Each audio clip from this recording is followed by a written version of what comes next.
त्याच्यामुळे मी फक्त तेलामध्ये छान परतून वाफेवरच शिजवलेली आहे.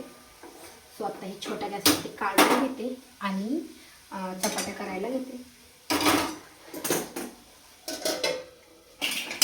वरण भात झाला तर आपण हा साईडला ठेवून देऊयात आणि आता करूयात चपात्या. सो काय होतं, गॅदरिंगचे सॉंग्स वगैरे आहेत ना, तर मग आपण ते पूर्ण जर कंटिन्यू सॉंग्स वगैरे टाकले तर मग चॅनलवरती कॉपी ट्रॅक येतो. त्याच्यामुळे मी म्हणजे आता बघू, थोडाफार टाकणं झालं होतं रातचा एकट्याचा, तर टाकूया. आणि थोडंसं लवकर आवरून बोलवलेलं आहे. त्याचा आजचा ड्रेस आहे ते पण तुम्हाला म्हणजे पुढे दिसेलच आवडताना वगैरे.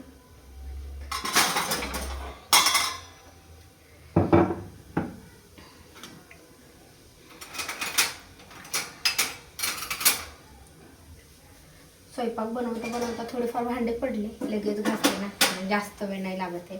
नाहीतर मग एकदा तर लय मोठे पडले ना भांडे, खूप वेळ जातो. तर चला, आज मी तुम्हाला अशा मऊ लुसलुशीत फुगणाऱ्या चपात्या कशा बनवायच्या ते तुमच्यासोबत शेअर करते. सो कणिक जास्तीत जास्त 10 ते 15 मिनटं छान भिजून ठेवली ना, तर मग चपात्या छान येत आहेत. आता मी अगोदर भिजून ठेवली होती. आता ह्याला थोडंसं चपात्या करायच्या टायमिंगला तेल लावते. अगोदर कुकर लावलं मी, आणि खूप जास्त वेळ जरी ठेवलं ना तर मग परत कणिक नाही चांगले राहते. त्याच्यामुळं अगोदर कुकर लावलं आणि भाजी टाकायच्या आधी फक्त कणिक भिजवली आणि भाजी टाकली. आता भाजी टाकली एका साईडला, आता कणिक लगेच आपण थोडंसं तेल लावून परत एकदा मळून घेते, म्हणजे चपात्या छान येतात.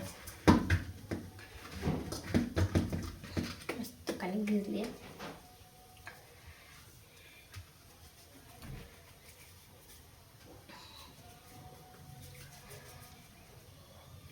कधी पण काय करायचं, चपाती तव्यावर टाकायच्या आधी तवा पूर्ण गरम झालेला पाहिजे. पूर्ण गरम झाला की मग परत गॅस कमी करायचा. आणि 4 पडद्याची चपाती बनवते.